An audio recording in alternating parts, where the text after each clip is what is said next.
Brad Friedel announced as the coach for. New England Revolution. Yeah. We've a team that was Now, no real, top flight senior team management experience, head coaching experience. I listened to the interview he did on Extra Time Radio, which, by the way, congratulations to Andrew Wiebe for having his baby, huh? Yeah, look at that. Come on, huh? A new rookie in the Cameron in Russell the league. Wiebe. So I think I put in the article that it sounds like a great law firm. I hope he doesn't get upset.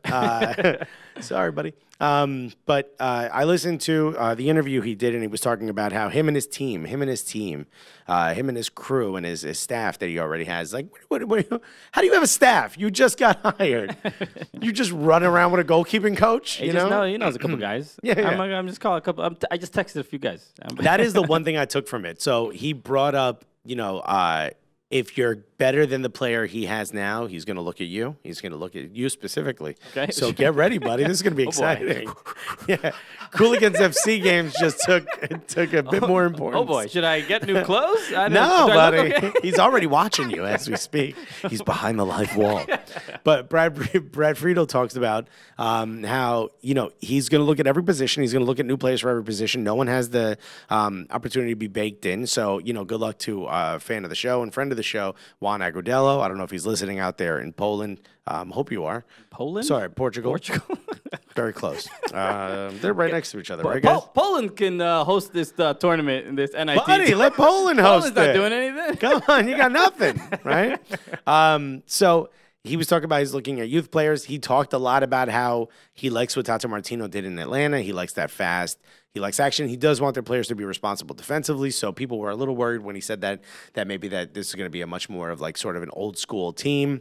And he talked about how as far as signing DPs, if you're a fan of New England Revolution, this is going to be exciting. If you're a fan of MLS, this is exciting to have another team. He said he looks towards what Atlanta did as the blueprint. So it looks like, I don't know if he's going to be able to do it in the first season, but it looks like Brad Friedel is the type of guy who wants to go out and get some of these players that can, that are being looked at by some of the bigger clubs in the world that maybe can be flipped after their first season for a lot bigger profit, especially if what is supposed to happen true, that you get to keep 100% of the revenue that you make for homegrown players. Maybe there's this sort of opportunity to just compound how much money you're making as a club. And he said he would not have gone there if there wasn't ambition, and they're extremely ambitious, which is hard for me to believe. Because one thing that we've made fun of New England Revolution for is having Robert Kraft as their owner who could give to Fox about the soccer team. Sure. I mean, maybe that's changing. Maybe all of this is changing.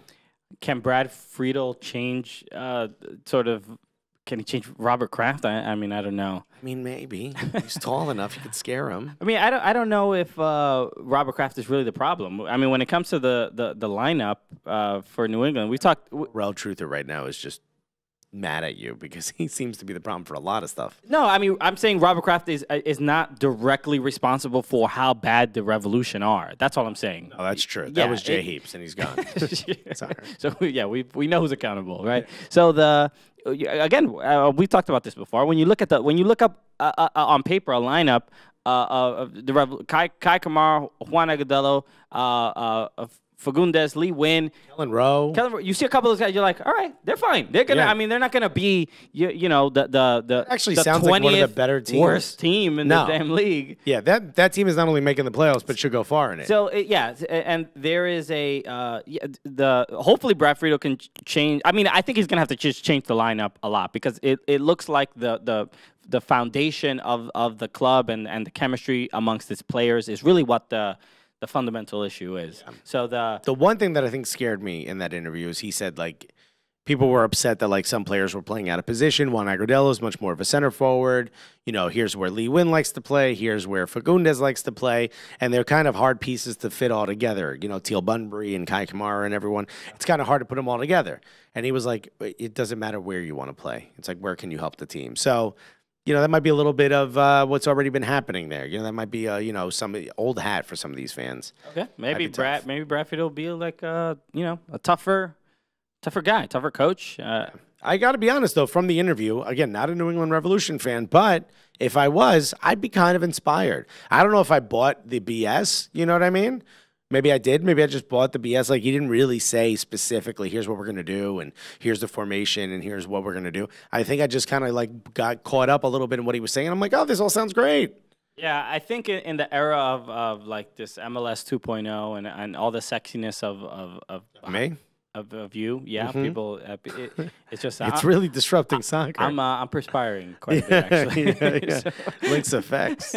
But seeing like the hirings of like Patrick Vieira, Tata Martino, and just seeing the really going out of their way to bring in international and foreign managers to get a new sort of look at these, especially New England Revolution, a club that's been around for a long time. The Brad Friedel is just like, well, it's not really Sexy as it's not higher. getting me going, guys. I mean, I don't know what to say. Sorry, you're going to give me a little bit more time I'm here. drying up down there. I don't know what to tell you. Blood's rushing back to my hands. Nothing's happening.